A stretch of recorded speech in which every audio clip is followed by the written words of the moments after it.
Shalom, berjumpa kembali dengan saya Pendeta Januaria Simpan dalam edisi Renungan Malam hari Senin tanggal 8 Januari tahun 2023. Dan bagian firman Tuhan bagi kita pada saat ini terdapat di dalam Kitab Perjanjian Lama, yaitu di dalam Kitab Kejadian pasal 17 ayat 15 hingga ayatnya yang ke-27.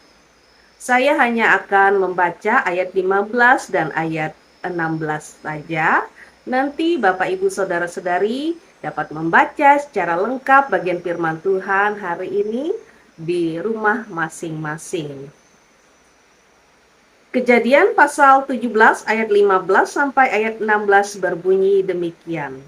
Selanjutnya Allah berfirman kepada Abraham, "Tentang istrimu Sarai, janganlah engkau menyebut dia lagi Sarai, tetapi Sara, itulah namanya.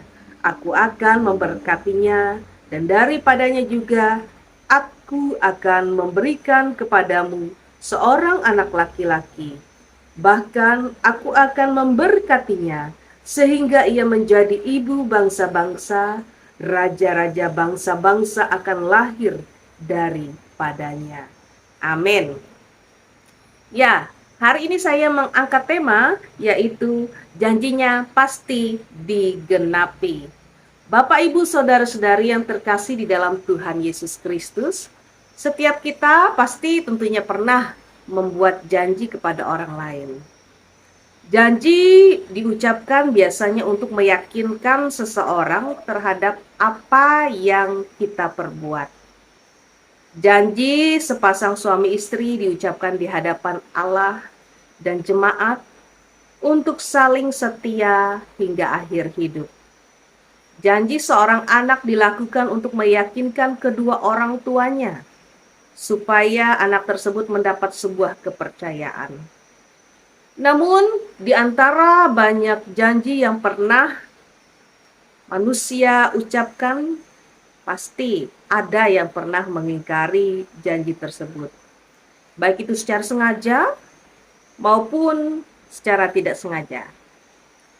Banyak hal yang terjadi seringkali membuat kita melupakan janji yang pernah kita ucapkan sebelumnya.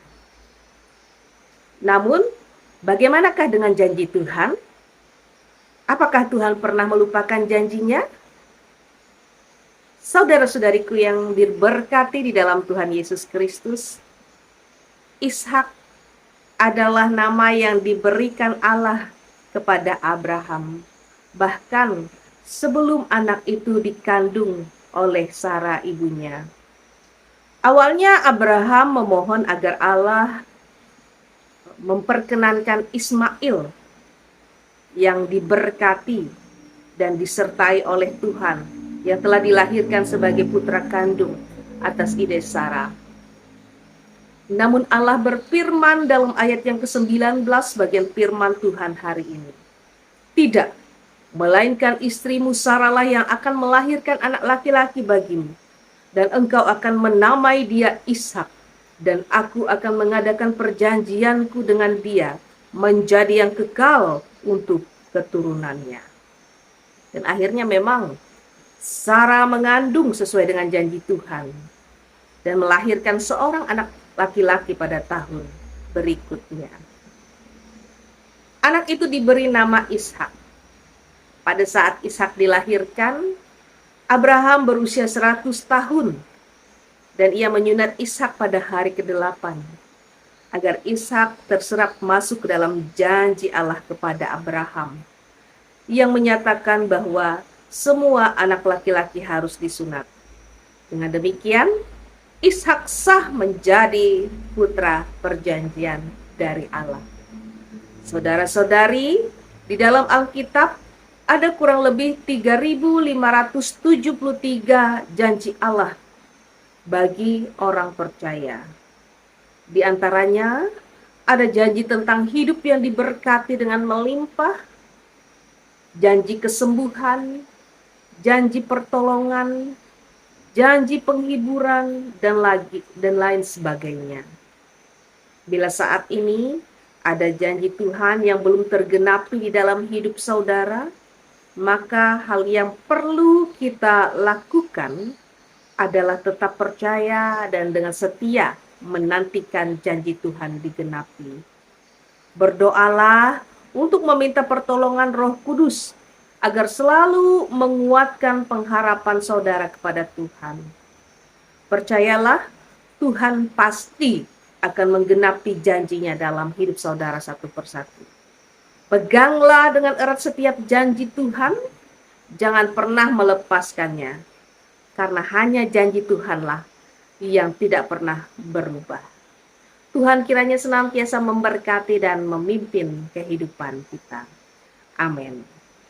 Baik Bapak Ibu Saudara-saudari, mari kita akhiri renungan kita pada saat ini dengan berdoa.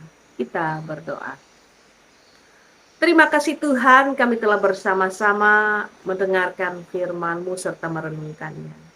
Kami yakin dan percaya bahwa janji-Mu adalah ya dan amin yang pasti Engkau genapi di dalam kehidupan kami. Engkau tahu yang terbaik atas setiap jalan kehidupan kami.